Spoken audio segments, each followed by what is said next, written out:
மாலை வணக்கம்னா தொண்டாமுத்தூர் தொகுதியினுடைய மரியாதைக்குரிய சட்டமன்ற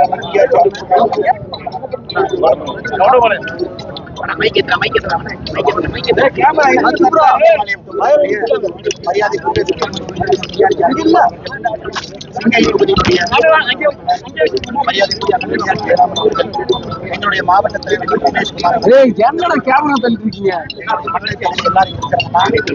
திருமுனை பிரச்சார கூட்டம் சார்பாக நடத்தி முடித்திருக்கிறோம். மூன்று பூத்தல் நடக்கக்கூடிய கூட்டம் தமிழகத்துல இன்னைக்கு பாரதிய ஜனதா கட்சி திருமுனை பிரச்சார கூட்டத்தை கடந்த 17ஆம் தேதியிலிருந்து 20,000 காரணம் இது தேசிய ஜனநாயக கூட்டணி வெற்றி பெறுவதற்கு மரியாதைக்குரிய எதிர்க்கட்சி தலைவர் அண்ணன் எடப்பாடி பழனிசாமி அவர்கள் முதலமைச்சராக வரும் பொழுது கீழே நம்முடைய கூட்டணி கட்சியினுடைய தொண்டர்களிடம் ஒரு இணைப்பு இருக்க வேண்டும், இணக்கம் இருக்க வேண்டும் என்பதற்காக அதே நேரத்தில் பொதுமக்களுக்கு நேரடியாக திராவிட முன்னேற்ற கழகம் தலைமையிலான அரசுடைய குறைகளை சொல்வதற்கு ஒரு வாய்ப்பாக இதை பயன்படுத்திக் கொள்கின்றோம். இன்னைக்கு தமிழகத்தை பொறுத்தவரை அரசியல் வரலாற்றுல பொது வாழ்க்கை வரலாற்றுல ஒரு துக்க நாள் என்றுதான் சொல்ல வேண்டும். மரியாதைக்குரிய கம்யூனிஸ்ட் பேரியக்கத்தினுடைய தலைவர் ஐயா நல்லக்கண் அவர்கள் இன்னைக்கு நம்மளோடு இல்லை. உடல்நிலை சரியில்லாத காரணத்தினால கடந்த சில மாதங்களாகவே கடுமையாக போராடி கொண்டிருந்தார். நாம் எல்லோரும் கூட ஆண்டவனை வேண்டிக்கிட்டே இருந்தோம். வயது மூப்பு 101 ஆக இருந்தாலும் கூட எல்லாவற்றையும் தாண்டி நம்மளோடு இருப்பார் என்கின்ற பெரும் நம்பிக்கையோடு இருந்தோம். இன்னைக்கு அது நடக்கல. ஒரு அரசியல் தலைவருக்கான முழு இலக்கணம் இருக்கக்கூடிய தலைவர் ஒரே ஒரு முறை தேர்தலில் போட்டியிட்டாங்க. அதுவும் 1999 கோயம்புத்தூர் இந்த பாராளுமன்ற தொகுதியில போட்டியிட்டாங்க. அன்னைக்கு ஐயா வெற்றி வாய்ப்பு இழந்தாங்க. அன்னைக்கு ஜெயிச்ச நம்முடைய அண்ணன் சிபி ராதாகிருஷ்ணன் அவர்கள் இன்னைக்கு குடியரசு துணைத் தலைவராக இருக்கிற அண்ணன் சொன்னாங்க, நான் ஜெயித்திருந்தாலும் கூட இன்னைக்கு வேதனைப்படுறேன்.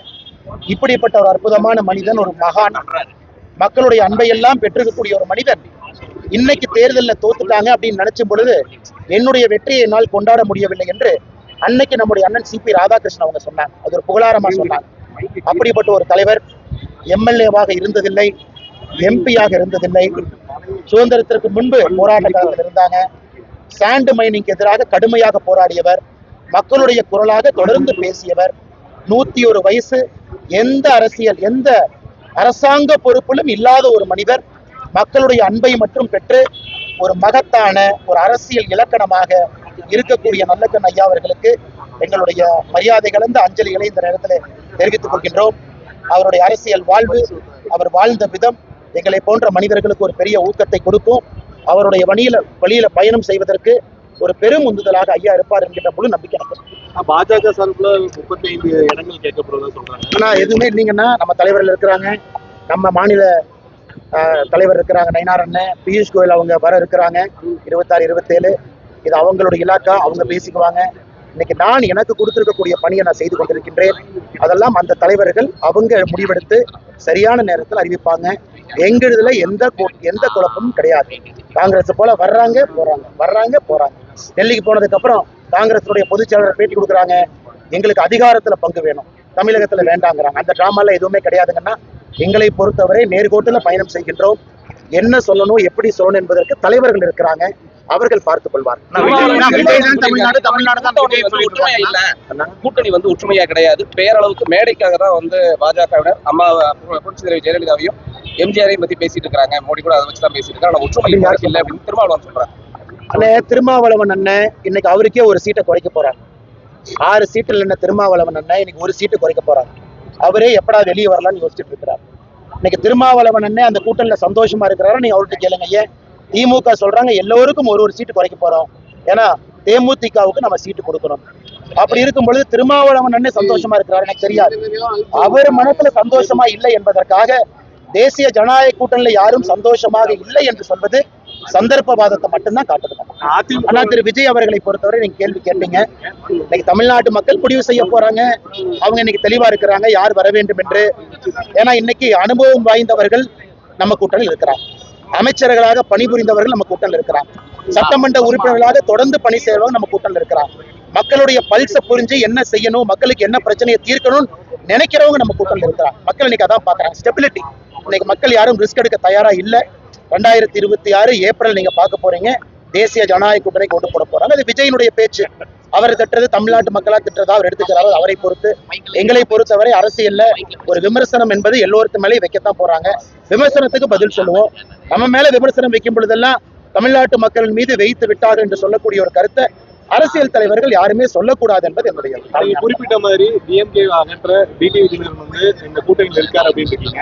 அதே சமயம் ஓபிஎஸ் மற்றும் சசிகலா வந்து டிடிவி என்ன பேசியிருக்காங்க. அதை பத்தி நேற்று முன்தினம் டிடிவி என்ன பேசியிருக்காங்க. எல்லோரும் வருவார்கள் என்று பேசியிருக்கிறார்கள்.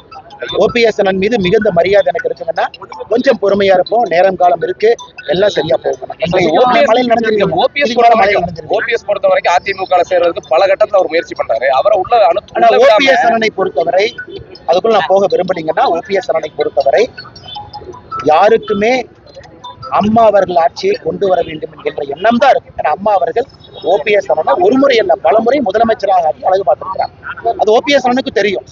அதனால ஒரு கருத்து இங்க ஒரு கருத்து அங்க அதை திருக்க வேண்டாங்கன்னா, ஓபிஎஸ் அவர்களை பொறுத்தவரை அம்மாவுடைய ஆட்சியெல்லாம் முடிவு பண்ணிட்டாங்க. ஒற்றை கோட்டில் இருக்கும் பொழுது அதுல எங்கேயும் பிரச்சனை இருக்கிற மாதிரி நான் பார்த்துருக்கேன். இப்ப அதிமுக வாக்கள் சேரக்கூடிய வகையில சசிகலா வேற புதுசா கட்சி ஆரம்பிச்சிருக்காங்க. என்ன பேசுவாங்கன்னா நேற்று சொல்லியிருக்கிறாங்க.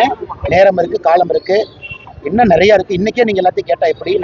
அதிமுக 10,000 ரூபாய் அனௌன்ஸ் பண்ணிருக்காங்க. அது எப்படி ரொம்ப முக்கியமான ஒரு நேரத்துல முக்கியமான ஒரு அறிவிப்பாகத்தான் நாங்கள் பார்க்கின்றோம். காரணம், அவங்க சொல்லி இருக்கக்கூடிய கருத்து. தமிழகத்துல மின்சார கட்டணத்தை பார்த்தீங்கன்னா ஷாக் அடிக்குது. யாருமே சொத்து வரி கட்ட முடியல. தண்ணீர் வரியிலிருந்து உயர்த்தி வைத்திருக்கின்றார்கள் சாதாரண பொதுமக்களுக்கு. ஏன்னா பல இடத்துல எதிர்கட்சி தலைவர் அவர்கள் பேசும் பொழுது எந்த அளவுக்கு விலைவாசி உயர்ந்திருக்குன்னு ஒரு கருத்தை வைக்கிறாங்க. ஆட்சியில் இருந்த பொழுது 2021 வரை எப்படி, இன்னைக்கு எப்படி. அதனால் ஆட்சிக்கு வந்தவுடன் ஒரு முறை 10,000 ரூபாய் ஒரு குடும்பத்திற்கு நாங்கள் கொடுக்க போகின்றோம் என்கின்ற சொல்ற கருத்து எந்த விதத்திலும் கூட தவறான கருத்து அல்ல. அது மக்களுக்கு கண்டிப்பா பயன்படும். ஏன்னா மக்கள் அந்த அளவுக்கு இந்த 5 ஆண்டுகள்ல துன்பத்துக்குள்ளாகி இருக்கின்றார்கள். அது வரவேற்கப்பட வேண்டிய கருத்தாகத்தான் நாங்கள் பார்க்கின்றோம்.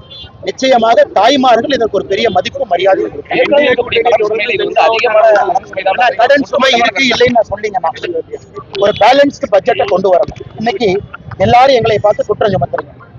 எடப்பாடி என்ன நாங்க ஆட்சிக்கு வந்தவுடன் தாய்மார்களுக்கு 2,000 ரூபாய் கொடுக்குறோம், ஒரு பக்கம் கடன் சுமைன்னு சொல்றீங்க. நான் இன்னைக்கு சொல்றேன், நீங்க கேளுங்க. திராவிட முன்னேற்ற கழகத்தினுடைய ஆட்சி இந்த பட்ஜெட்ல 3,30,000 கோடி ரூபாய் பணத்தை தமிழ்நாட்டுக்குள்ள எடுத்திருக்கிறோம். ரெவென்யூ மொபிலைசேஷன் தமிழ்நாட்டுக்குள்ள 3,30,000 கோடி ரூபாய் வருமானத்தை ஈட்டி இருக்கிறோம். ஆனா 3,03,000 கோடி தான் ஈட்டினாங்க. அதுல 27,000 கோடி ஈட்டல. ஒரு பக்கம் வருமானத்தை ஈட்டுறதுல மைனிங் வெறும் 100 கோடி தான் ஈட்டுது. எல்லாம் இல்லீகல் மைனிங். பாருங்க, ஸ்ரீரங்கத்தினுடைய எம்எல்ஏ அவர் பண்ற அலும்ப பாக்குறோம். தமிழ்நாட்டுல மைனிங் துறை வெறும் 100 கோடி ரூபாய் மட்டும்தான் வருமானத்தை ஈட்டு நம்ப முடியாது. ரெவென்யூவை பிளக் பண்ணி ரெவென்யூ நம்ம பண்ணக்கூடிய ரெவென்யூ மொபிலைசேஷனை கரெக்ட் பண்ணும் பொழுது பல பிரச்சனைகளுக்கு தீர்வா இருக்கும். ஒரே நாள்ல கடனை குறைக்க முடியும் நான் சொல்லிங்கன்னா, ஆனா கடனை குறைப்பதற்கான முயற்சி எடுக்கணும். ரெவென்யூ மொபிலைஸ் பண்ணணும். மைனிங்ல இருந்து நிறைய பணத்தை நம்ம வெளியே எடுக்கணும். இது கண்டிப்பா பண்ண முடியும்.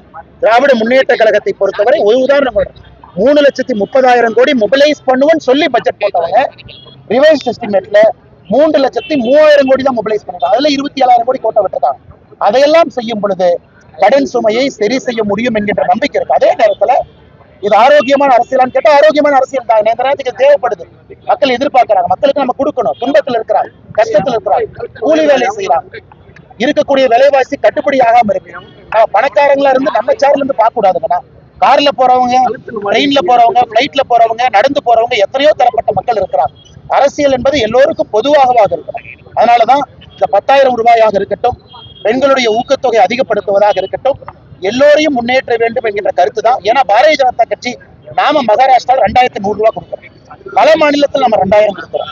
ஏன்னா இதையெல்லாம் அறிந்துதான் மோடி அவர்களும் இதற்கு உறுதுணையாக நிற்கின்றார். தமிழ்நாட்டில் உறுதியாக இது நடக்கும். மக்கள் முன்னேறுவாங்க.